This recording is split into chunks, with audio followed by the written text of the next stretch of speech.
अस्सलाम वालेकुम, this is me Shahzad Khan, आप लोगों के अपने चैनल फ़नी पाकी पे आप लोगों के साथ। जी हाँ जनाब, आज गेस्ट टॉक में हम अगेन आप लोगों के साथ एक नए सेलिब्रिटी के साथ। आप लोग जैसा कि जानते हैं कि इस गेस्ट शो में, इस प्लेलिस्ट में हम उन लोगों को शामिल करते हैं जो कि बहुत अच्छा काम कर रहे हैं या बहुत अच्छा काम कर चुके हैं। उनको हम अपने इस प्रोग्राम में वेलकम करते हैं, अपने इस प्रोग्राम में मदऊ करते हैं और उनसे बहुत सारी बातें करते हैं। डेफिनेटली आज जिस शख्सियत को हमने अपने प्रोग्राम में इनवाइट किया वो किसी भी तारुफ का कोई मोहताज नहीं है। उनके फैंस ना सिर्फ इंडिया में बल्कि बहुत बड़ी फ़ैन फॉलोइंग, जो फ़ैन की लिस्ट है वो पाकिस्तान में भी मौजूद है और उनके पाकिस्तान में उनके काम को लोग जानते हैं, मानते हैं और इवन उनके काम के दीवाने भी रह चुके हैं। जी हाँ, हम बात करें निवेदिता बासु की, जो कि क्रिएटिव डायरेक्टर रह चुकी है, प्रोड्यूसर रह चुकी है और इवन उन्होंने बालाजी प्रोडक्शन के साथ भी एक बहुत लंबा अरसा काम किया है। बहुत ज़बरदस्त ड्रामे दिए हैं। एनजीओ पे काम कर रही हैं, अपनी नई जनरेशन के लिए एक उन्होंने प्लेटफॉर्म लॉन्च किया, उसके बारे में भी हम बात करेंगे। इवन एक क्रिकेट लीग की भी तर्जुमानी कर रही है। उन सारी बातों को हम अपने इस प्रोग्राम में शामिल करेंगे। आप लोग बिल्कुल जानते हैं उनको, हम उनको अपने प्रोग्राम में वेलकम करते हैं। हाय निवेदिता, कैसी हैं आप? बस अच्छे हैं, आप बताइए कैसे हैं।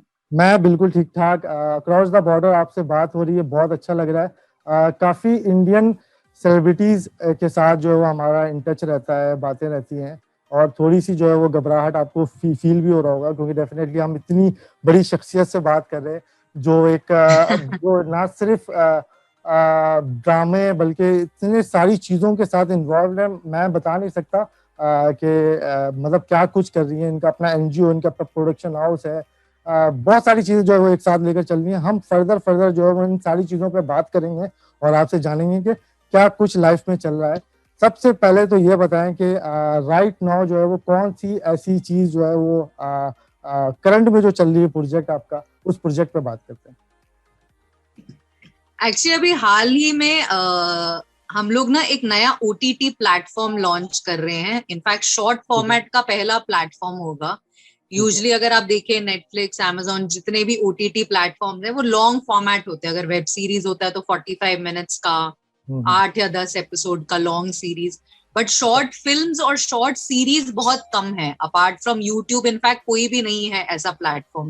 बिल्कुल तो ऐसे। हमको ये लगा कि आज के जमाने में, क्योंकि अभी पैंडेमिक चल रहा है, सब लोग का only actually source of entertainment सिर्फ टीवी देखना यूट्यूब या ओटीटी यूट्यूब या देखना ही नेटफ्लिक्स रह रह गया है। गया। एग्जैक्टली जी। एग्जैक्टली, यूट्यूब या नेटफ्लिक्स तो पे ही उसे ज्यादा फोकस है। उसमें हमें ये लगा कि कंटेंट के लिए इतनी जगह है कि एक और प्लेटफॉर्म आना चाहिए और उसी के लॉन्च में हम लगे हुए हैं। तो अभी मैं एक्चुअली ओटीटी प्लेटफॉर्म हेड करती हूँ जिसका नाम है बिग बैंग। हम्म। तो उसी का भी कंटेंट मैं क्यूरेट कर रही हूँ और अभी 1 महीने में शायद वो लॉन्च हो जाएगा। अभी हम उसका बीटा चेक वगैरह कर रहे हैं।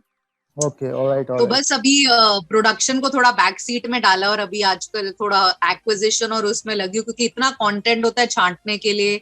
इतने लोग कंटेंट बनाते हैं ना, बट कहीं पे भी बिल्कुल ऐसे। शॉर्ट फिल्म वगैरह को मतलब उसका ड्यू नहीं मिलता। हम्म। इनफैक्ट शॉर्ट फिल्म ऐसी चीज है जो लोग बना के मतलब शौकिया बना लेते हैं और उसका कभी कोई पैसा नहीं आता। ऐसा तो नहीं हम है। एक इकलौते ऐसे प्लेटफॉर्म होंगे जो शॉर्ट फिल्म्स को भी एक प्रॉपर प्लेटफॉर्म देंगे और एक प्रॉपर कॉस्टिंग देंगे। तो उसी के लॉन्च में अभी मैं लगी हूँ। तो ये तो बहुत ही जबरदस्त बात है, क्योंकि न्यू टैलेंट जो आ रहे हैं और उनको एक प्लेटफॉर्म भी आप प्रोवाइड करें। इससे पहले भी काफी न्यू लोगों को जो है वो आपने मतलब कहते हैं ना किक दिया। तो अभी रिसेंटली जो यहाँ पर काम करने, ओटीपी पे जो काम करने जा रही हैं, तो क्या क्या सोच कर स्टार्ट, अब मतलब क्या सोच के स्टार्ट किया और साथ में न्यू टैलेंट जो मतलब क्या आप कह रहे हैं कि इन कोविड सिचुएशन जो लोग ज्वाइन होना चाहते हैं, तो क्या प्रोसेस क्या होगा, क्या क्या सोचा है आपने? सी एक्चुअली जब मैं बालाजी में थी तो हम लोग का शुरू से ही ये मोटो था कि हम लोग काफी नए टैलेंट को चांस दें। इनफैक्ट जब हम लोग तुलसी, पार्वती, प्रेरणा, जितने भी हमारे मेन प्रोटैगनिस्ट और कास्ट होती थी, वो पहले कभी कुछ करी नहीं होती थी। ठीक है। अगर आप एक तरफ दूसरे सीरियल देखिए जो दूसरे लोग करते थे, उसमें बहुत नामी लोग आते थे, बट हम लोग ने कैरेक्टर्स बनाए जो इनफैक्ट हमारे इंडिया में क्या इवन पाकिस्तान में बहुत ज्यादा पॉपुलर हुए। पॉपुलर इनफैक्ट जब है। मैं आई थी बहुत साल पहले तो मतलब इतना क्रेज था कि मुझे लगा हमसे ज्यादा शायद वहां पे देख रहे हैं हमारा कंटेंट, और हम लोग बिल्कुल को वही ऐसे। रहता है कि आप लोग ज्यादा अच्छा बना रहे हो, उनको लगता है हम ज्यादा अच्छा बना रहे हैं। बिल्कुल तो ऐसे ही उसी है। जद्दोजहद में हम लोग रहते हैं कि किसका कंटेंट बेहतर है। तो अच्छा। उस टाइम से ये हम लोग का रहा है कि हम लोग नए टैलेंट को दे, चाहे वो टेक्नीशियंस हो बिहाइंड द कैमरा, चाहे वो एक्टर्स हो। तो बिल्कुल। अभी भी जो हमारा प्लेटफॉर्म आ रहा है उसमें एक्चुअली दोनों का मिक्स रहेगा, क्योंकि उस दिन भी मैं किसी इंटरव्यू में बैठी थी और उन्होंने बोला अरे हम बड़े लोगों को तो काम ही नहीं मिलेगा। मैंने कहा ऐसा नहीं है, हम लोग रेशो रखने वाले हैं। क्योंकि अच्छा। होता क्या है कि बड़े प्लेटफॉर्म में ना नए लोग पहुंच नहीं पाते, क्योंकि नए लोग, इतनी एग्जैक्टली सही बात। मतलब इतना गैप हो जाता है एक नेटफ्लिक्स में, क्योंकि वो लोग भी सेफ्टी के लिए देना चाहते हैं नॉन लोगों को, और वो लोग एस्टैब्लिश लोग हैं जो अच्छा काम कर चुके हैं। तो एक कन्वीनियंस भी हो जाता है कि अगर आपको 10 शो बनाने हैं एक क्वार्टर हम्म, में, तो हम्म, बेहतर है कि आप 9 नामी लोगों को दे दो और एक टेस्ट कर दो। बिल्कुल और ऐसे। उसी का मैं ऑपोजिट कर रही हूँ, जहां पे मैं बोलती हूँ कि मैं 5 नामी लोग को देती हूँ और 5 मैं ट्रायल करती हूँ, क्योंकि कॉस्टिंग हमारा अलग है, हमारा प्लेटफॉर्म छोटे कंटेंट का है। तो वो रिस्क मैं ले रही हूँ, बट ऑब्वियसली टैलेंटेड को ही दूंगी, ऐसा नहीं है कि कोई भी एवरेज आदमी आ जाए। आइडिया ये है कि नए टैलेंट को भी चांस मिले। तो कोशिश तो है, अब वही है कि कितनी कामयाब होती है वो तो टाइम ही बताएगा, एक बार लॉन्च हो जाए और उसका रन आ जाए। ठीक बट है। डेफिनेटली मैं बोलूंगी ऐसा प्लेटफॉर्म है जहां पे लोग आ सकते हैं और इजिली अप्रोचेबल है। बिल्कुल ऐसे ही। बहुत सारे बड़े नाम जो ड्रामे के, जो कि हम लोग भी देखा करते थे, क्योंकि सास भी कभी बहू थी, काव्य अंजलि, अ, जी घर घर एक मंदिर, बहुत सारे ऐसे नाम हैं जो कि मैं लेना शुरू करूंगा तो एक पूरी लिस्ट है। इन नामों पे काम करने के बाद, मतलब इतना बहुत ज्यादा बेहतर काम करने के बाद, अब जब आपने ये काम स्टार्ट किया है, तो एग्जैक्टली वही वही रेशो रखेंगे, टैलेंट की भी वही वैसे ही जांच पड़ताल की जाएगी, और उतना ही सख्त प्रोसेस होगा, और वैसे ही जो है वो लोगों को जो है वो आपने जांचना है कि हाँ ये एग्जैक्टली जो है वो इस कैरेक्टर में सूट कर रहा है, और या आप ऑन सेट डांटती वाटती भी हैं लोगों को या समझाती है, तो क्या प्रोसेस। एक्चुअली हुआ क्या है अभी की, देखिए अभी ना मैं एक्चुअली टेबल के उस साइड चली गई हूँ। पहले मैं प्रोडक्शन में थी तो ऑब्वियसली मेरा काम होता था वो करना। हम्म, अभी मैं चैनल की मतलब एक प्लेटफॉर्म की हेड बन गई, तो अब क्या कि मैं प्रोडक्शन वालों पे वो प्रेशर डालूंगी, आप वो मेहनत करिए। हम्म, तो ऑब्वियसली अभी इतने टाइम में वो थोड़ा सा प्रमोशन मैंने अपने अपने लिए कर दिया है कि अब मेरे चलो। नीचे वाले जो प्रोड्यूसर्स हैं वो लोग वो मेहनत करें। तो मेहनत तो डेफिनेटली है, अगर हम सोच रहे हैं कि सक्सेस का कोई शॉर्टकट है वो तो नहीं है। हम्म, तो डेफिनेटली जो लोग उन लोग भी सिलेक्ट करेंगे इतनी इजीली सिलेक्ट नहीं होंगे, क्योंकि मैंने भी हार्ड वे ही सीखा है। सही मैंने चीज। भी यही रियलाइज किया कि काम जब भी आप जल्दबाजी में करो तो हमेशा कहीं ना कहीं खराब होता है। तो बेहतर है कि आप उतना मेहनत करके उसको थोड़ा बेहतर बनाए और चीज एटलीस्ट वर्दी हो।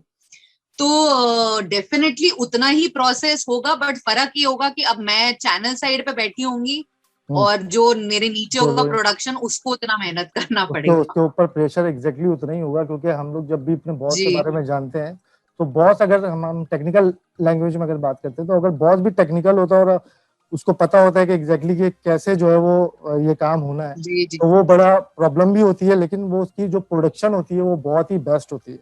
तो एग्जैक्टली आपने जो है नीचे से ऊपर प्रॉब्लम तक। तो ये होता है कि जो प्रोड्यूसर होते हैं उसको प्रेशर लगता है कि वो हर चीज में इंटरफेयर कर रही है। बट बिल्कुल बेहतर चीज ये है कि उससे चीज हमेशा अच्छी ही निकल के आती है, जितना मैंने देखा बिल्कुल है। ऐसे ही थोड़ा सा है। प्रेशर रहता है ऑब्वियसली। अब मुझे कॉस्ट पता है क्योंकि मैं खुद भी एक प्रोड्यूसर हूँ साइड में, जबकि मैं ये प्लेटफॉर्म भी हेड कर रही हूँ, बट मेरे खुद के भी प्रोडक्शन चल रहे हैं। तो हम्म, मुझे एग्जैक्टली कॉस्ट भी पता है, मुझे लोगों के मार्केट रेट भी पता है। हम्म, इनफैक्ट मेरा ये ब्रांड है कि मैं इतने साल यहाँ काम कर चुकी हूँ, तो शायद जो आपको चीज 10 रुपए में मिले शायद मुझे वो 5 में मिल जाए। तो फायदे भी है और ऑब्वियसली नुकसान भी है। शायद जो काम नीचे कर रहा है उसको लगेगा नुकसान है, हाँ बट बिल्कुल मुझे ऐसे। बड़ा फायदा दिखेगा उसमें। अच्छा, नमिता एक बात बताएं, क्या हम ये सारी बातें भी हैं, काम है ये वो सारी बातें भी हम करेंगे।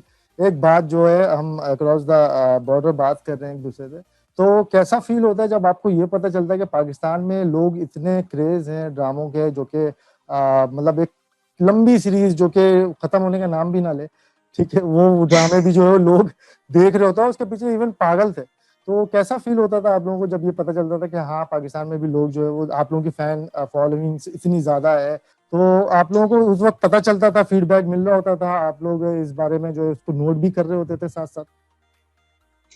जी जी, मैं आपको एक्चुअली एक ट्रिविया देती हूँ अपने बारे में। जो इंडिया और पाकिस्तान का फर्स्ट इंडो पाक सीरीज हुआ था, मैंने ही ARY गोल्ड के लिए किया था। उसका नाम था ख्वाहिश। Right. इनफैक्ट उसके ऑडिशन के लिए मैं लाहौर और कराची भी आई थी। तो अच्छा, मतलब जब मैं उतरी ना तो उधर मतलब शायद ये अफवाह फैली हुई थी कि एकता कपूर आई हुई है। तो आप मानेंगे नहीं कि अब एकता कपूर की लेफ्टिनेंट, मतलब मेरा भी हाँ खैर बिल्कुल उतना ही ऐसे ही। नाम था, मेरा नाम हर सीरियल में आता था, तो ऐसा नहीं था कि लोग नहीं जानते थे। तो जब मैं आई, इनफैक्ट मेरे बहुत दोस्त भी हैं और मैंने आप लोग के लिए काफी कंटेंट बनाया भी है, क्योंकि मैं लिखती हूँ ना, तो मेरा काफी अच्छा रिलेशनशिप था। इनफैक्ट मेरे काफी सीरीज चले भी हैं, आप लोग के शॉर्ट सीरीज होते हैं 26 एपिसोड के, तो वो मैंने करे हुए हैं।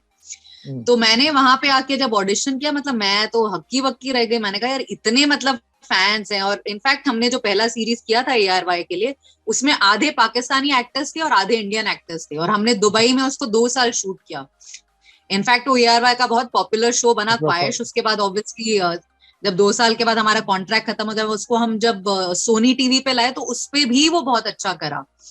तो मुझे आइडिया तो था ही, क्योंकि मैं खुद मतलब मैं पैदा ही पाकिस्तानी कंटेंट देखे हुई। इनफैक्ट मेरे कॉमेडीज में तो मतलब चाहे वो तन्हाइयां हो चाहे धूप किनारे हो, उसके बाद मेरे फेवरेट होते थे बकरा किश्तों पर, मतलब कॉमेडी तो मेरा फेवरेट होता था। सही वो सही। 50-50 आता था, वो गेस्ट हाउस आता था, मतलब नेक्स्ट लेवल के कॉमेडी थे। तो वो तो मैं हमेशा सोचती थी कि उनका लेवल ही अलग है कॉमेडी का। हम्म, तो आइडिया तो मुझे हमेशा था, क्योंकि जब मैं ऑडिशन के लिए गई सब मेरे से वही, क्यूकी में क्या होएगा, कसौटी में क्या होएगा, कुसुम में क्या होएगा। मैंने कहा यार ये तो मुझे आइडिया तो लग ही गया था। और इनफैक्ट उस टाइम पे ना बहुत ज्यादा फेसबुक और रिक्रूट होता था, उसमें इतने मतलब पाकिस्तानी फैंस के आते थे, मतलब मुझे रेशो लगता है 80-20 था, 20% इंडियंस और 80% पाकिस्तानी फैंस होते थे। तो डेफिनेटली अपडेट तो आता ही था। इनफैक्ट जब पहला सीरियल बनाया वो बहुत अच्छा करा। इनफैक्ट मेरे बहुत अच्छे दोस्त हैं वहां पे, यासिर जी वो हैं, जो आपके पाकिस्तानी वन के चैनल के ओनर्स है, जहांगीर जी, वो भी मेरे बहुत अच्छे दोस्त हैं। तो रिलेशनशिप तो रहा है बहुत दिनों से। फहीम बरनीम करके हैं, वो भी मेरे ठीक है अच्छे फिल्म में। खास दोस्त हैं। तो हम्म। लोग तो बहुत है, इनफैक्ट म्यूजिशियंस है। इनफैक्ट मैंने एक पाकिस्तानी मूवी भी बनाई है, अगर अच्छा, आपको पता हो, जियो के लिए। जबरदस्त। उसका नाम है तुझसे ही राबता। कुछ तो वहां पे मेरे बहुत अच्छे म्यूजिशियन फ्रेंड है, आप शायद जानते होंगे, सोहेल हैदर करके। पहले इधर। तो सोहेल हैदर जी ने उसका म्यूजिक करा था, तो काफी मजा आया था। मतलब मेरा तो हमेशा रहा ही है, क्योंकि मौसीकी में भी मेरा शौक है, और मुझे पता है ओ, वहां के म्यूजिशियंस मेरे, बस बस इनफैक्ट आज एक भी ये अगर आप सवाल। देखो मेरे इंस्टाग्राम पे, तो मैं सारे मेरे सारे लकी सेठ ही और यही सब लोग ही हैं आपके जी जी सारे जी जी। पाकिस्तान में ही हैं। मैं मेरा और नेक्स्ट सवाल यही था कि सिंगिंग के बारे में ना, लेकिन चले अभी बता नहीं नहीं, रही हैं म्यूजिक के बिना तो तो मैं करती नहीं हूँ कंटेंट, और म्यूजिक तो मेरा हमेशा वहाँ मेजर हैंगओवर रहा ही है। मेरा इनफैक्ट दोस्त भी है वहां पे, जो ये करता है ना रोइयां, जिसने गाया, फरहान सैयद, जो सही सही उर्वा के हस्बैंड है ना, उर्वा है। सही। तो म्यूजिक तो हमेशा पार्ट रहा है। अगर आप देखेंगे हमारे सीरियल्स भी, मैंने सीरियल्स में इतना ज्यादा म्यूजिक कर दिया था कि लोग बिना म्यूजिक के देख ही नहीं पाते थे, चाहे वो क्यूकी हो, चाहे वो कसौटी हो, चाहे वो कुछ और हो। अच्छा, अभी एक बहुत ही फनी क्वेश्चन है जहन में, म्यूजिक म्यूजिक के सोच सोच के कि जब भी कोई म्यूजिक हो रहा होता है, अगर उसमें मीम्स भी काफी बनी है, तो मैंने सोचा कि पूछ लूं कि जो जब भी कोई डायलॉग एग्जीक्यूट हो रहा था तो उसपे 3-4 किस्म की म्यूजिक चल रही होती है, फिर उसके बाद वो बंदा एक लाइन बोलता है, तो ये क्यों होता है? तो इनफैक्ट हम लोग जो बालाजी में थे ना, हम लोग पायनियर से म्यूजिक को लाने का, इनफैक्ट हम बॉलीवुड म्यूजिक को भी इनफैक्ट हम अपने सीरियल में इतना लाए। मेरा एक शो था कसम से, उसमें हम लोग ना कलयुग का एक गाना यूज करते थे, तुझे देख देख दिल से। तो तो वो इतना पॉपुलर होगा कि एक्चुअली उनके उसमें उतना नहीं हुआ कि मुकेश भट्ट जी को हम पे केस डालना पड़ा कि भाई लोग कह रहे कि कसम से का गाना है, हमारी पिक्चर को तो कोई याद ही नहीं कर रहा। तो ऐसा भी होता था। इनफैक्ट कितने म्यूजिक कंपनीज हम पे केस ठोक देते थे कि यार हमारी पिक्चर को लोग भूल गए और बोलते इसका गाना है। वो एक काव्या इनफैक्ट अंजलि कहीं का तो भी होगा। बहुत जबरदस्त एक सॉन्ग होता था ना, वो मिले थे ऐसे कुछ, वो गाना किसमें? काव्या अंजलि काव्यांजलि का टाइटल सॉन्ग ही टाइटल, वो था ना, वो मिले थे, वो मिले वो थे मिले क्यों थे मिले क्यों थे, मिले थे। हाँ जी देखते जी जी। ही जिसे। तो वो मैंने, ऐसे हाँ एक बहुत बहुत तो वो जबरदस्त, मैंने, अच्छा वो मेरा फेवरेट सॉन्ग था उस वक्त। मतलब यकीन करें कि उस वक्त जो है वो यही सॉन्ग मतलब मुंह पर ही हुआ करता था, बाकी कोई सॉन्ग वो समझ नहीं पूरा आया। फिल्मी स्टाइल ही बनाया था मैंने हाँ, वो बनाया ही पूरा फिल्मी स्टाइल था, कि एक ओरिजिनल गाना हमारा हो जाए। क्योंकि हम पे इतने केसेस ठुकरे थे सारे फिल्म वालों के, कि मैंने कहा अब अपने ही गाने बना लेते हैं, तो और अपने ही करते हैं नहीं लॉन्च। लेकिन नो डाउट उसकी जो पिकअप्स थी और उसको उसकी जो मतलब कह रहे हैं कि उसके वर्डिंग्स थे, वो इतने ज्यादा अट्रैक्टिव थे कि हर कोई बंदा जो है वो उसको सिंग कर रहा होता था। इवन कहीं नॉर्मली किसी फंक्शन में भी जाए तो कोई ये वाला गाना सिंगे, ओ ऐसे ऐसे शोर शराबे शुरू हो, जी, क्योंकि वो वेल बहुत ज्यादा याद रहती थी। क्योंकि उस वक्त उसकी इतनी हाइप चल रही होती थी कि अगर कोई उसकी गाने की एक लाइन भी गा दे तो वो ज्यादा बहुत ज्यादा हो जाता था। नो डाउट काम के लिहाज से और इन चीजों के लिहाज से आपने अब तक जो है वो बहुत अच्छा काम किया और आगे भी कर रही हैं। उम्मीद है कि आगे और भी ज्यादा जो आपने सोचा हुआ है वो और भी ज्यादा करें। स्टार्टिंग से अगर हम बात करें तो सपोर्ट कहाँ से रही, घर में ज्यादा सपोर्ट रहा, या दोस्तों ने ज्यादा सपोर्ट किया, कैसे स्टार्ट किया, क्या सोचा था? एक्चुअली मैं मीडिया लाइन से तो ऑब्वियसली कुछ मीडिया बैकग्राउंड है लाइन ही नहीं एग्जैक्टली। मेरा। पर मेरे पिताजी हमेशा सपोर्टिव रहे और माँ भी, मतलब ऐसा होता है ना कि तो स्ट्रेस होता है ना घर का, वो कभी जी था जी। ही नहीं। उनको था कि जो भी चीज करो, अगर आप कल बार्बर भी बनते हो ना तो बेस्ट बनो। तो वो एक जो सपोर्ट होता है ना वो बहुत होना जरूरी है, क्योंकि मैं देखती हूँ जब मेरे नीचे अंडर आते थे असिस्टेंट्स, उन लोग का आधा टाइम तो इसी प्रेशर से चला जाता था कि पेरेंट्स गुस्सा कर रहे हैं, हम्म, लेट आ रहे हो, ये सब कभी मेरे को मुश्किलें पड़ी नहीं। ठीक। तो मेरे को लगता है कि एक स्ट्रॉन्ग फैमिली सपोर्ट होना बहुत जरूरी है अगर आप ऐसे स्ट्रगलिंग लाइन में घुस रहे हैं जहाँ पे बहुत स्ट्रगल है। मतलब हम्म, ऐसा नहीं कि जब मैं घुसी तो यहाँ पे बिल्कुल मेरे लिए सेज सजी हुई थी कि आइए निवेदिता और यहाँ पे नंबर 1 बन जाइए। ठीक। इनफैक्ट जब मैंने पहले ज्वाइन किया बालाजी, मुझे तो पता भी नहीं था, किसी ने बोला जितेंद्र जी की डॉटर है।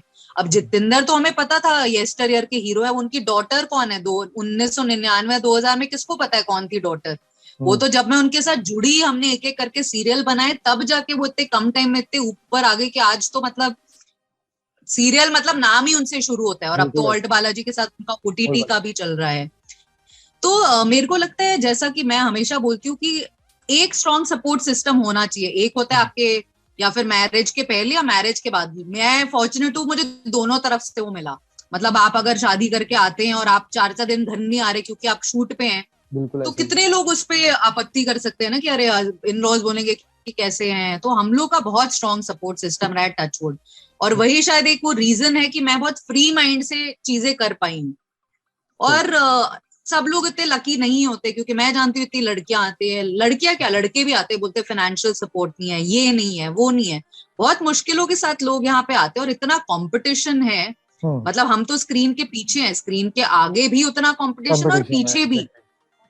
तो कंपटीशन तो हर जगह ही है। वही एक सपोर्ट सिस्टम मिल जाए तो क्या है कि थोड़ा पुश ज्यादा मिलता है, तो आप फ्री माइंड से जो आप करना चाहते हो वो कर पाते हो। अगर फ्री माइंड नहीं है तो आप उसी के जद्दोजहद में फंसे रहते हैं कि इसको खुश करें कि उधर, सबको प्लीज नहीं कर पाएंगे आप। ये बिल्कुल बहुत ऐसे, बिल्कुल ऐसे। फैक्ट तो है। एग्जैक्टली अगर अगर फैमिली सपोर्ट, आपने जैसे कहा फैमिली सपोर्ट हो तो एग्जैक्टली बंदा जो है वो फ्री माइंड के साथ काम कर सकता है। अच्छा, जितना जी जी। सपोर्टिव आपकी फैमिली के साथ चल रहा होता है, क्या इंडियन मीडिया जब नया कोई बंदा आता है या बंदी आती है तो जब वो कदम रखता है मीडिया के इस फील्ड में तो उसको सपोर्ट मिलता है, या बिल्कुल यहाँ पर कंपटीशन है और कोई नए चेहरे को बहुत ज्यादा मुश्किल फेस करना पड़ता है आगे आने के लिए? देखिए वो तो सिंपल एक बात है, मैं आपको बताती हूँ कि यहाँ पे क्या है, यहाँ पे क्या कहीं पे भी कहीं पे भी आप। योर मतलब इंग्लिश में सेइंग है कि success speaks louder than anything. हम्म, अगर आप आके सक्सेसफुल हो गए तो मीडिया क्या और क्या प्रेस। हम्म, और अगर आप आए और आप नहीं हो पाए तो आप जितना भी माइलेज प्रेस और उसका यूज कर ले, वो एक पॉइंट तक आपको ले जाएगा। आपको अपने काम में तो सक्सेस कहीं ना कहीं दिखाना ही पड़ेगा। हम्म, तो मीडिया क्या होती है, वो भूखी होती है। वो मतलब आप कितने, मतलब मैं आपको बता रही हूँ कितने पैसे वाले लोग आते हैं, रईस लोग आते हैं यहाँ पे कि हमें एक्टिंग करना है, वो सही। पैसे डालते हैं, मूवीज बनती है, चीजें बनती हैं, पर वो जरूरी नहीं है सक्सेसफुल हो। हम्म, इनफैक्ट बहुत टॉप वाले, मैं फैमिलीज की भी बात कर रही हूँ, जो स्टार के बच्चे हैं वो नहीं कर पाए उसको ट्रांसलेट, और फिर वो बिहाइंड द कैमराज चले गए या प्रोडक्शन में चले गए या किसी भी और चीज में चले गए। तो मतलब जो 1 पॉइंट वही बात है जो मैं आपको बताना चाह रही हूँ कि सक्सेस ही जो है वही आपकी बात कराएगी। चाहे अगर आप सक्सेसफुल हुए तो मीडिया वाह वाह करेगी, सही बात। अगर आप धुल गए तो फिर वो वाह करेगी। तो यही बात है यहाँ पे। तो इसमें मतलब अगर आप समझती हैं तो इसमें किस्मत का कितना परसेंट मदाखलत है, दखल है, और इसके नहीं साथ नहीं, साथ सब मेहनत का कितना तो दखल देखिए मैं ये नहीं बोलूंगी कि किस्मत वर्सेस कितना है? है। अगर मैं इंडिविजुअल हूँ तो मुझे मेहनत तो 100% मेहनत तो करना है। करनी। अगर मैं सोचूं कि अरे मैं बहुत लकी हूँ कि मैं 20% करके कर जाऊंगी, वो भी गलत फहमी है मेरी। ठीक। अगर आप देखेंगे, अब इरफान खान जो थे, मतलब मेरे तो फेवरेट एक्टर थे। जी जी, बहुत हमारे लोग भी। बोलते हैं वो 35 और 37 के बाद उनका पीक आया, बट वो सच है। पर अच्छा। उन्होंने ऐसे कभी मेहनत कम नहीं करी। वो मतलब मैं उनके साथ ऑलमोस्ट 18 या 20 साल पहले मैंने उनके साथ एक सीरीज किया था, बहुत ही बेहतर। अच्छा। उस टाइम पे भी वो टीवी के तो बहुत बड़े स्टार थे, बनेगी अपनी बात वगैरह कर चुके थे और बहुत ही ग्राउंडेड थे। सही। उसके बाद मैं उन्हें बहुत सालों बाद जब मैं इसके किसी मूवी के प्रीमियर में मिली, उन्हें वो तब याद था कि निवेदिता हमने वो करा था। मतलब एक आदमी में वो ह्यूमिलिटी रहना बहुत वो है बहुत। कि मेहनत तो आप करनी ही है। अगर आप सोचो कि 4 चीजें मेरी लकी हो गई और आपको नेक्स्ट में कम करना पड़ेगा, तो ये मीडिया इंडस्ट्री आपके लिए है नहीं। या अपन बट अगर आप नेक्स्ट। बोल रहे हैं लक है कि नहीं, लक और टाइमिंग तो चाहिए ही चाहिए। मतलब ऐसा नहीं है कि बहुत लोग मेहनत नहीं करते, बहुत लोग करते हैं मेहनत, बट अगर आपके यहाँ पे नहीं लिखा किस्मत में तो सॉरी। सही। मतलब ये रियलिटी है, ये मैंने नहीं बनाया, ये हम्म। कुदरत का दस्तूर है, यही है, अब क्या कर सकते हैं। अच्छा, बिल्कुल आपने सही कहा, मेहनत जरूरी है 100% हो, और उसके साथ साथ आपकी किस्मत भी जरूरी है, नो डाउट। जी जो जो नए टैलेंट हैं और जिनके लिए आप अभी माशाल्लाह से काम भी कर रही हैं, उन्होंने एक नया प्लेटफॉर्म, जितने भी हमारे पास इंट्रोड्यूस हो चुके हैं, यूट्यूब है, नेटफ्लिक्स है, इवन टिकटॉक भी जो है वो काफ़ी चल रहा है। तो जो नए टैलेंट आ रहे हैं और अपनी टैलेंट को शो कर रहे हैं, तो इनके बारे में जो मतलब मशहूर भी हो रहे हैं, इवन एक किसी ने वीडियो भी डाल दी, तो वो रातों रात इतना मशहूर हो जा रहा है कि आपने जो है वो मतलब उसके इंस्टाग्राम पर देखें तो हमें भी होता है कि यार हम क्या कर रहे हैं, ये इतनी जल्दी इतना मशहूर हो गया। तो ये जो टैलेंट है, इस टैलेंट के बारे में आप क्या कहती हैं, जो कि रातों रात इवन सक्सेस मतलब शोहरत की बुलंदी को छू लेता है, और दूसरे जो है वो कंटिन्यू मेहनत कर रहे होते हैं, लेकिन जो है वो एग्जैक्टली उस पॉइंट पे उस वक्त भी नहीं पहुंच पाते। एक्चुअली मैं ना इतनी ज्यादा सोशल मीडिया की फैन नहीं हूँ, क्योंकि इससे ना भी बहुत प्रेशर आ रहा है लोगों पे, मैंने देखा है, स्पेशली जी जो एक्टर्स अच्छे हैं। जी जी। इनफैक्ट बहुतों को ये लगता है, जो अपने काम में इतने टॉप के हैं ना, उनको ये लगता है अरे यार, जैसे आप बोल रहे हैं ना कि इसके इतने मिलियन फॉलोअर्स हैं, इसके इतने व्यूज आ गए। जी जी। तो वो मतलब अलग अलग कैटेगरी है। एक्चुअली हमको जानना है कि उन लोग का ड्रीम क्या है, जो आप बोल रहे हैं टिकटॉकर्स। हम्म। मैं टिकटॉकर को लेके मूवी नहीं बना सकती, मैं नाम नहीं लेना चाहती। बिल्कुल। मैंने कुछ पॉपुलर टिकटॉकर्स को देखा फिक्शन में, वो एक्टिंग नहीं कर पाए। नहीं कर पाता। होता क्या है कि टिकटॉक एक शॉर्ट फॉर्मेट है जहां पे आपको मिमिक्री करनी है। मिमिक्री करनी अगर है आप तो उसमें। मुझे मिमिक कर सकते हैं अच्छे, तो वो बहुत अच्छा है। बट बिल्कुल। कल को मैं बोलूं आप अपना ओरिजिनल आके मेरे सीरियल में एक्ट करे, तो वो कहीं के नहीं रहते। मतलब रियलिटी में आपको बता रही हूँ। तो बिल्कुल ऐसे। अगर उन्होंने वो मीडियम चूज करा है, आज वो भी मीडियम अच्छा है, क्योंकि वहां से भी लोग पैसे कमा रहे हैं। मैं जानती हूँ इतने मिलियन वाले फॉलोअर्स जो एक्चुअली एक्टिंग का काम ही नहीं करना चाहते, क्योंकि उनको बहुत अच्छी वहां से इनकम मिल रही है। हम्म। तो वो अलग ही कैटेगरी के होते हैं। अभी आप इंडियन ओटीटीज में देखेंगे, अगर आप देखोगे नेटफ्लिक्स, उसमें पाताल लोक करके आया था जयदीप अहलावत का। तो हम्म। ये जो एक्टर्स हैं, इनको कोई फर्क ही नहीं पड़ता क्या इंस्टाग्राम क्या टिकटॉक, ये अपने आर्ट और क्राफ्ट में इतने अच्छे हैं हम्म। कि इनको पता है कि इनको एक 10 मिनट का भी रोल मिलेगा ना, उसको वो ठोक देंगे, इतने अच्छे उन लोग काम में हैं। तो वो हमें जानना जरूरी है कि हमें किसको किस चीज के लिए यूज कर रहा है। एज मेकर्स हमें जब बोला जाता है ना कि ये इंस्टाग्राम वाला इतने फॉलोअर्स, ये यूट्यूब वाला इसका इतना है, तो अगर मुझे किसी की पॉपुलैरिटी पे राइड करना है तो मैं वो टिकटॉकर को ले लूंगी। अगर मुझे पता है कि भाई मैं एक अच्छा कंटेंट बना रही हूँ, जो मेरे को कंटेंट है। फैब्युलस एक्टर चाहिए, तो हम्म। उसके अगर 5 भी फॉलोअर और वो नहीं भी हो इंस्टाग्राम में ना, तो मेरे लिए वही फिट करेगा उस रोल में। बिल्कुल ऐसे ही। तो जैसा कि मैंने कहा कि हर एक्टर अपने एस्पिरेशन लाकर आता है, तो किसी पे मैं कमेंट नहीं कर सकती, किसी को मैं नीचा नहीं दिखाना चाहती। हम्म। बट वो अपने एस्पिरेशन है, वो मतलब उनका ड्रीम है कि वो उसी पे रहे नंबर वन। जो एक्टिंग कर रहे हैं उनको लगता है कि हम उस पर ज्यादा ध्यान ना दे तो बेहतर है, क्योंकि हमारे लिए अपना क्राफ्ट भी बहुत जरूरी है, जो कि एक्टिंग है। हाँ लेकिन तो वो इस तरह से चलता रहता है। हाँ लेकिन ये जो छोटे प्लेटफॉर्म और टिकटॉक है, ये यहाँ पर तो बंदा एक्टिंग भी कर रहा है, सिंगिंग भी कर रहा है, सब कुछ कर रहा है। तो एग्जैक्टली जी हर बंदा हर जगह फिट नहीं हो सकता। तो आपने जी बिल्कुल सही कहा कि हमें उस चीज़ की मतलब, ये उनके लिए जो प्रोड्यूसर है, डायरेक्टर है, उनके लिए तो आपने एक अच्छी मिसाल दे दी है कि उनके लिए ये जांचना जरूरी है कि वो एग्जैक्टली किस जगह पे जी फिट होता है। बिल्कुल। और हमें आपने जो डेफिनेटली जो प्रोडक्शन की है और जो डायरेक्शन की है, उसमें डेफिनेटली जांचा भी होगा और उसको परखा भी होगा कि कैसे जो है वो, तभी जाकर इतनी सारी जो है वो गुड प्रोडक्शन और गुड ड्रामाज और सीरियल्स जो है वो हमारे सामने आए हैं। कुछ हम आपकी थोड़ी पुरानी बातें भी कर लेते हैं साथ साथ। वो ये कि बालाजी प्रोडक्शन के साथ जब आप ज्वाइन थी, कैसा एक्सपीरियंस रहा और क्या फील किया? जैसे कि मैंने आपको पहले बताया शुरुआत में कि मेरे को जब किसी ने बोला कि जितेंद्र की डॉटर एक प्रोडक्शन चला रही है, तो मैं तो पहले सोचती रही कौन है जितेंद्र की डॉटर, क्योंकि सही। वो इतनी मतलब उस टाइम पे इतने ना मीडिया था नहीं और सोशल मीडिया तो था ही नहीं, तो हमने कभी देखा ही नहीं था कौन है। ठीक। तो मैं घुसी जब मैंने कंपनी ज्वाइन किया, मेरा बड़ा मन था कि मैं देखूं कौन है, फादर की तरह लगती है, कैसी है। आप मानेंगे नहीं, 2 महीना तो मैंने देखा ही नहीं एकता कपूर है कौन। मैं अच्छा। कंपनी में बैठी और मैं वेट कर रही हूँ कि अब कहाँ है, क्योंकि हम किसी लेवल में असिस्टेंट कहीं ग्राउंड फ्लोर में, वो अलग फ्लोर पे बैठते हैं। तो ये बड़ा रहा, पर आप मानोगे नहीं, दूसरे महीने जब मैं मिली, मतलब मैं सीधे असिस्टेंट से जाके सीधे क्रिएटिव हेड बन गई, क्योंकि उनकी परख मतलब बहुत अच्छी थी। तो अच्छा। मैं हमेशा यही बोलती हूँ हर इंटरव्यू में कि जो भी बालाजी गया है ना, वो बहुत अच्छी ट्रेनिंग लेकर निकला है और बहुत ग्रो करा है। तो हम्म। मैं बालाजी को हमेशा वो मिडास टच मानती थी कि आप ज्वाइन करोगे ना तो आप डेफिनेटली ग्रो करोगे। कई प्रोडक्शन होते हैं जहाँ पे लोग काम करते रहते हैं और 20 साल से उसी पोजीशन में काम ही करते रहते हैं। जैसे गवर्नमेंट जॉब नहीं होता कि आप गए, वही आपको, क्लेरिकल जॉब में आप हाँ, करी जा रहे हैं। जांचने वाला जो है अगर मिल जाए, वो कहते हैं ना कि आपको जांच ले जो कि एग्जैक्टली इस बंदे के अंदर क्या चीज जो है वो सबसे अच्छी है, खासियत है। तो उस उसके हिसाब से जो है वो उसको उसकी पोजीशन पे बैठा दिया जाए तो वो जी। डेफिनेटली 100% देगा, जो आपकी सोच से भी ऊपर वाली चीज जो है वो जी। एग्जैक्टली वो करेगा। और फिर आपने मतलब कि जब आप क्रिएटिव डायरेक्टर बन गए, देन आगे का सफर कैसा रहा वहाँ उनके साथ, और जब प्रोडक्शन की तरफ आए और अपना प्रोडक्शन हाउस ओपन किया, देन अभी जो है वो प्रोडक्शन हाउस में क्या क्या चीजें हो रही हैं उसके बारे में थोड़ा सा बताएं।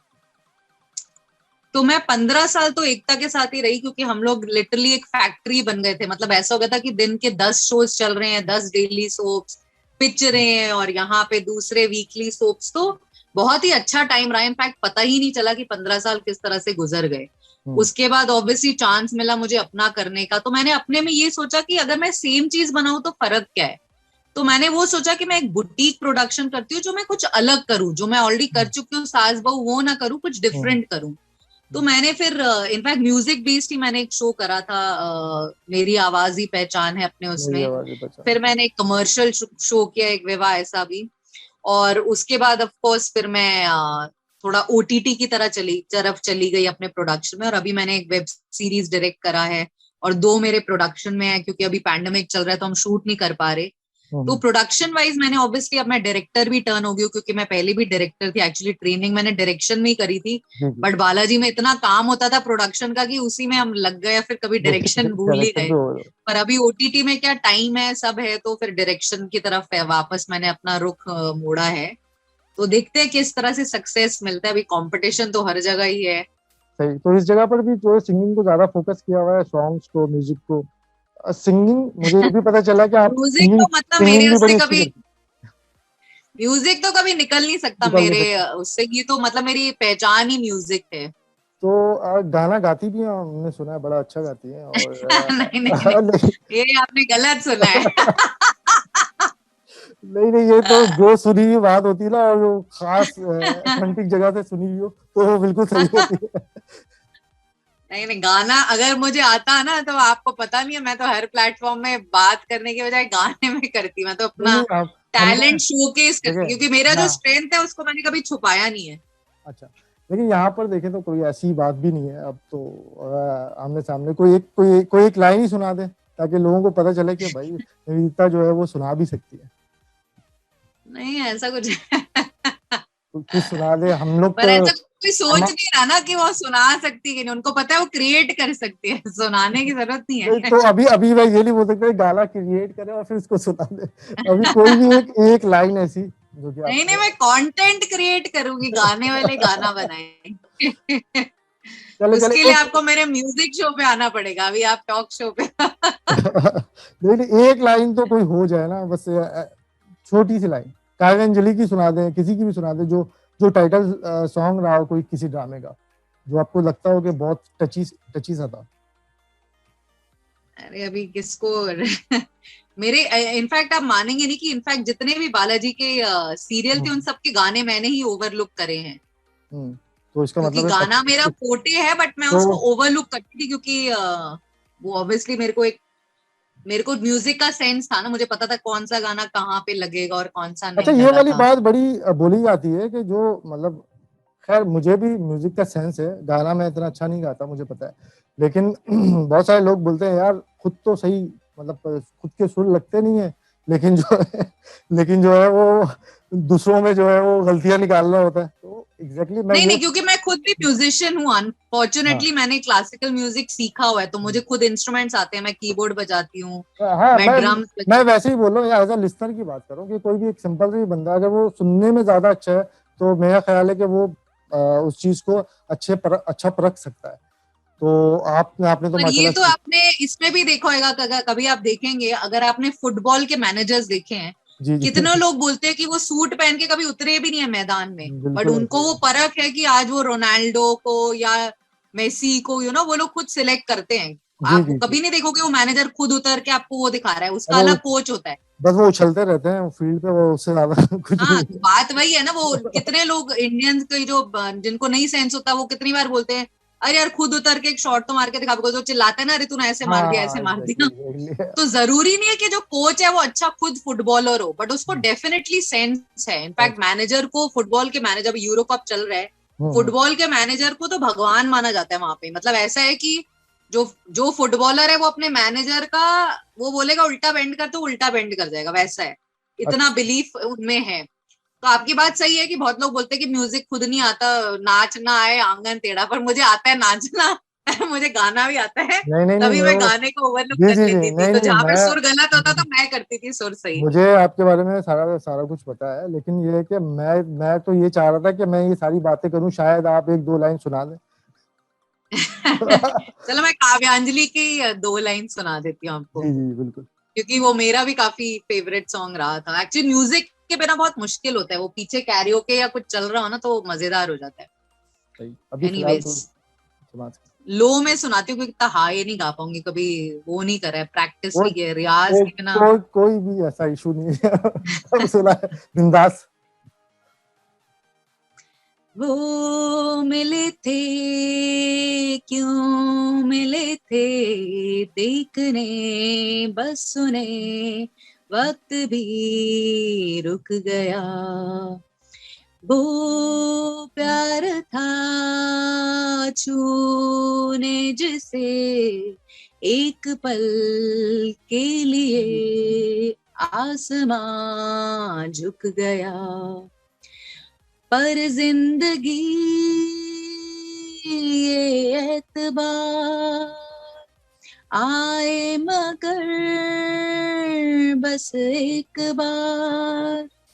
बस इतना क्या बात है, क्या बात है, जबरदस्त। ये वो वाली बात याद आ गई, इतने दिनों पहले जो ये सॉन्ग सुना था, अब वो एग्जैक्टली वो रिमाइंड हो गया, रिकॉल हो गया एग्जैक्टली। जी जी जी, उसका जबरदस्त। टाइटल सॉन्ग बहुत ही ज्यादा वो था। इनफैक्ट मेरे बेस्ट फ्रेंड उसमें थे, जाज खान, और मतलब हम गाने ही गाते रहते थे जब शूट पे होते थे ना, हाँ, क्योंकि उसके काफी इम्पैक्टफुल गाना था उसका। उस सॉन्ग के अंदर भी कुछ ऐसी, मतलब कि उसकी फिल्मोग्राफी भी ऐसी हुई थी कि जी, ऐसा लगता था पता नहीं कोई मैंने बर्फ कोई में जाके शूट किया हाँ, था वो कोई गाना। कोई परी है और उसके पीछे कुछ जी ऐसा जी जी, अजीब सी फीलिंग आ रही होती थी उसको देख वो के। मिस्ट्री, मर्डर हाँ मिस्ट्री थी ना, वो जी डबल रोल में जी जी, अंजलि थी। जबरदस्त जबरदस्त।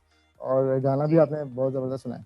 अच्छा, इन सारी बातों में बहुत सारे आपके सामने एक्टर्स आए होंगे, एक्ट्रेस आई होंगी, जिन्होंने काम किया, कुछ ने बहुत अच्छा काम किया, कुछ ने परेशान इतना किया होगा कि यार मैं तो बस वो हो गया। मैं परेशान के बारे में नहीं पूछूंगा क्योंकि डेफिनेटली ये रिकॉर्डिंग जाएगी। मैं ये पूछना चाहूंगा कि कौन सा बेस्ट एक्टर या एक्ट्रेस जिसके साथ काम करने में बहुत मजा आया, इवन उसको आपने बहुत टफ टाइम भी दिया हो कि भाई ये करना है, एग्जैक्टली ऐसे करना, उन्होंने वैसे ही किया, और आपने उसको फिर 100% मार्क भी किया। सिर्फ हम लोग यूजुअली जब सीरियल्स बनाते थे तो ज्यादा फीमेल सेंट्रिक होते थे, और अनफॉर्चुनेटली अगर देखा जाए ना तो लड़कियां थोड़ा ज्यादा तकलीफ देती हैं। तो मैं उस पे नहीं जाऊंगी। अगर आप पूछेंगे एज अ कैरेक्टर और एक्टर, जी जी तो मेरे फेवरेट होते थे रौनित रॉय। अगर आपको याद है, वो मिहिर वीरानी का उन्होंने रोल करा था, और जी जी कसौटी में मिस्टर बजाज थे। मिस्टर और उनके बजाज। साथ मैंने ऑलमोस्ट 5 या 7 शोज करे हैं बाद में भी। तो वो मेरे हमेशा फेवरेट रहे, क्योंकि अगर मैं क्रिएट करती हूँ 1 to 10 के लेवल में 5 या 6 पे, तो वो अपने परफॉर्मेंस से उसको 8-9 पे ले जाते थे। थोड़े से मुश्किल थे, क्योंकि उनका थोड़ा टेम्पर इशू होता था। वो इनफैक्ट किसी से बात ही नहीं करते थे। अच्छा। उन्हें कुछ भी हो तो पूरे टाइम बोलेंगे निवेदिता को सेट पे बुलाओ, निवेदिता को सेट पे बुलाओ, क्योंकि वो नीचे वाले बच्चों से बात ही नहीं करते थे। उनको लगता था उनको नहीं पता, जो बात मुझे करनी है मैं निवेदिता से पर्सनालिटी उनकी करूंगी। ऐसी थी ना, वो दिखने में जी और इन सारी जी। चीजों पे भी जो है वो एग्जैक्टली सूट करती थी वो चीज। और अब ऑफ कोर्स वो ओटीटी में इतने आगे चले गए हैं, फिल्मों में इतने आगे चले गए। तो वही है कि जहां आपने अपने क्राफ्ट पे ज्यादा ध्यान दिया है, तो आप डेफिनेटली कहीं ऊपर ही उठ के जाएंगे। और ऐसे वो अकेले नहीं है, बहुत सारे एक्टर्स हैं जो टेलीविजन से उठ के फिल्मों पे गए, फिर ऑब्वियसली अभी ओटीटी में भी अच्छा काम कर रहे हैं। काम की तो कमी है नहीं अभी, क्योंकि इतने सारे ओटीटी प्लेटफॉर्म्स आ गए हैं। बिल्कुल ऐसी। अच्छा नविता, एक बात बताएं, आपने इतनी सारी चीजों को एक साथ मर्ज किया हुआ है, अपने साथ चला रही हैं, एनजीओ है, प्रोड्यूसर है, डायरेक्टर है, अपना प्रोडक्शन हाउस है, फिर एक नई जगह पर आपने स्टार्टिंग लिया। तो इन सारी चीज़ों को मैनेज कैसे कर रही हैं? सारी चीज़ें मैनेज हो रही हैं प्रॉपरली, या किसी चीज़ को ब्रेक लगा रही हैं, फिर आगे ये वाली चीज़ करनी है, या साथ साथ चल रहा है सब कुछ? देखिए, टेलीविजन तो मैंने ऑब्वियसली थोड़ा ब्रेक लगा दिया, क्योंकि 20 साल टेलीविजन करा है, तो अभी मेरे लिए कुछ इतना इनोवेटिव था नहीं, और उससे ज्यादा अच्छा काम वेब पे हो रहा था। हम्म और अभी क्योंकि मैं खुद एक वेब प्लेटफॉर्म है हेड कर रही हूँ, हम्म तो इनफैक्ट मेरा लिमिट हो गया। मैं वेब का ही प्रोड्यूस डायरेक्ट कर रही हूँ, और वेब की ही मैं प्लेटफॉर्म हेड कर रही हूँ, तो वो लिमिटेड कर दिया है।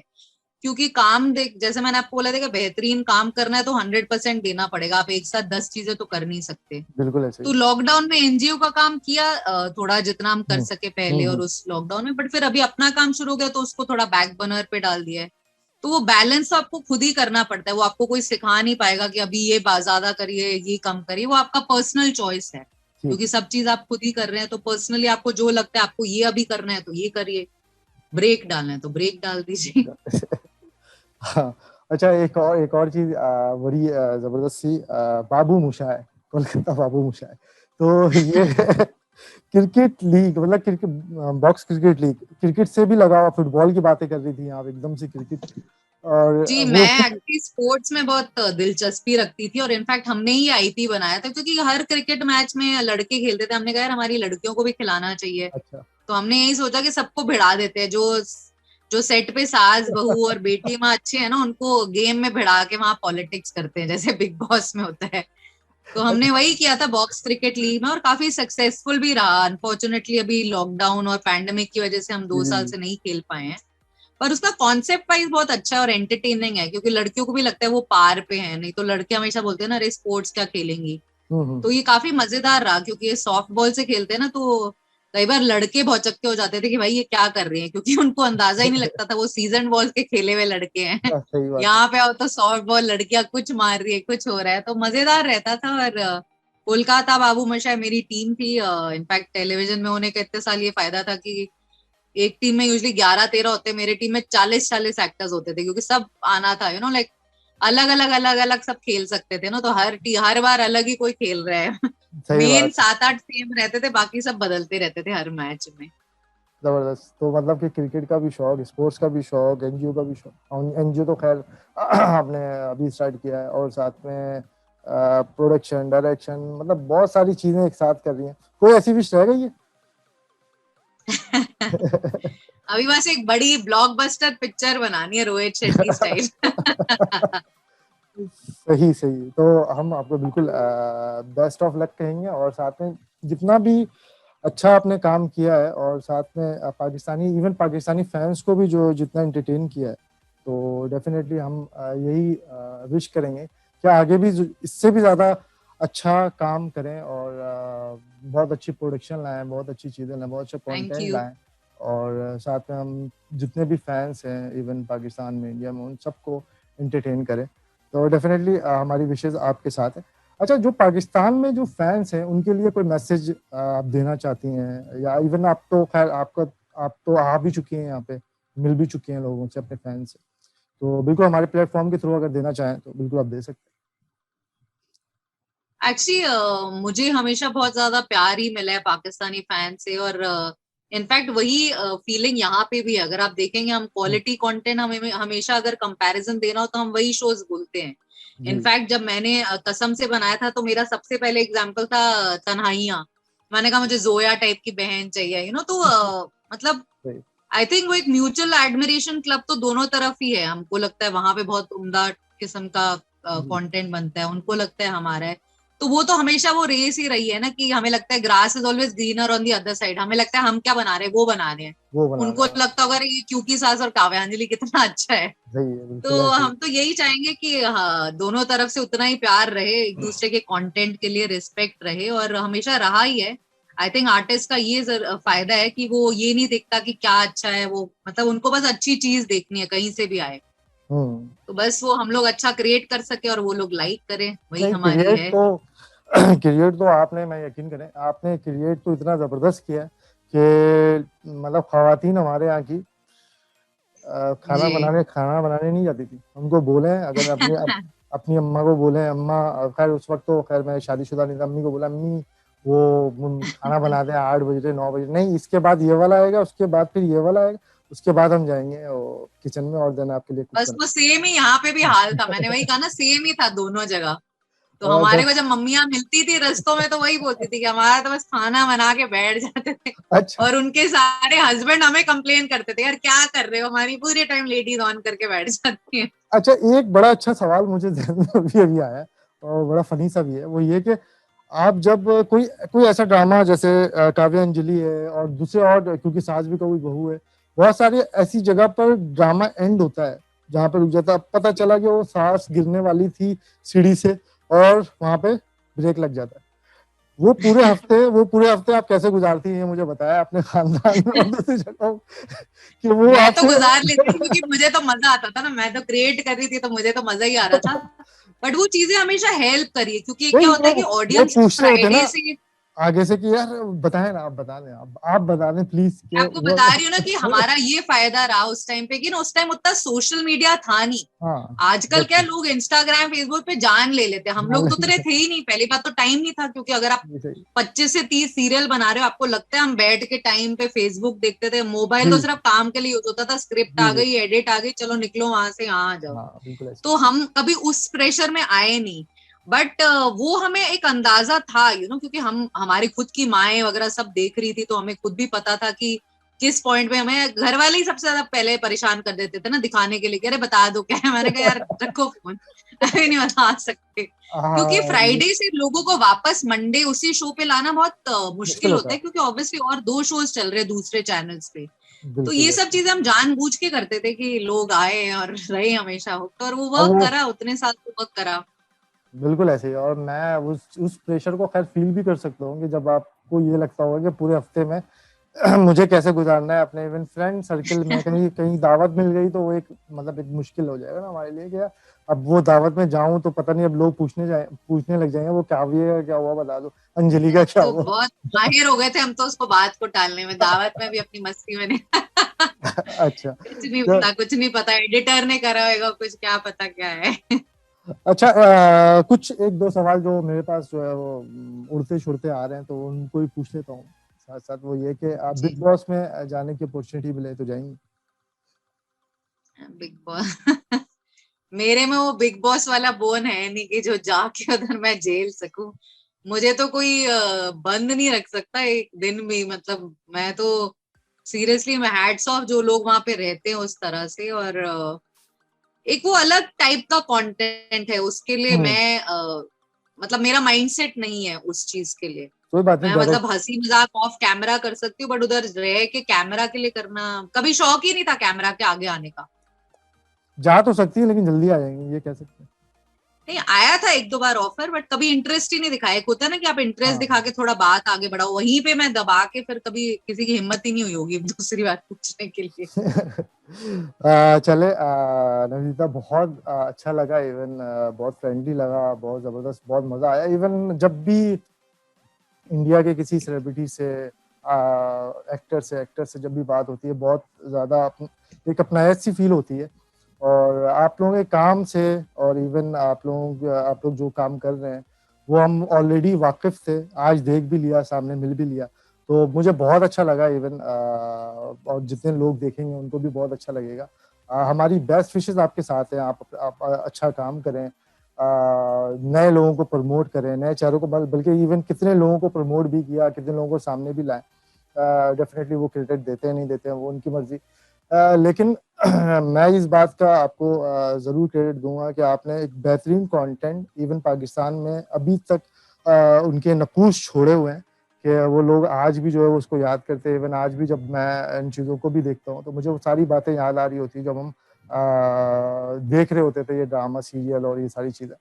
तो wish you best of luck in future, और हमारी उम्मीद है और हमारी विश है कि आप और भी इससे भी ज़्यादा अच्छा काम करें और पाकिस्तान के लोगों को, इंडिया के लोगों को, दोनों को एंटरटेन करते रहें। एंड डेफिनेटली आपसे मिलके जो बातें पता चली थी, जो पढ़ा है मैंने कि आप डाउन टू अर्थ इवन ये वो, तो उससे बहुत ज़्यादा अच्छा मैंने आपको पाया और मुझे बहुत अच्छा लगा आपसे बात thank you so much. Thank you, आपको भी बहुत बहुत बेस्ट विशेस, और अच्छा रहिए, अभी सेहतमंद रहिए, क्योंकि कोविड का वो चल रहा है, तो मैं तो जी, जी, सबको बोलती हूँ हेल्दी रहिए, बस बाकी सब जी, जी। अच्छा है। एंड थैंक यू नविता, बहुत अच्छा लगा आपसे बात करके। इवन आपसे मतलब इतनी फ्रेंडली बात हुई है, बहुत ज़बरदस्त लगा, मुझे बहुत अच्छा लगा। इवन लोगों को भी बहुत अच्छा लगेगा। अपना बहुत सारा ख्याल रखिए। Thank you very much for coming here, thank you very much for your time thank you so यहाँ पे आने का। Much. Thank you, take care, take care, bye bye. Bye bye.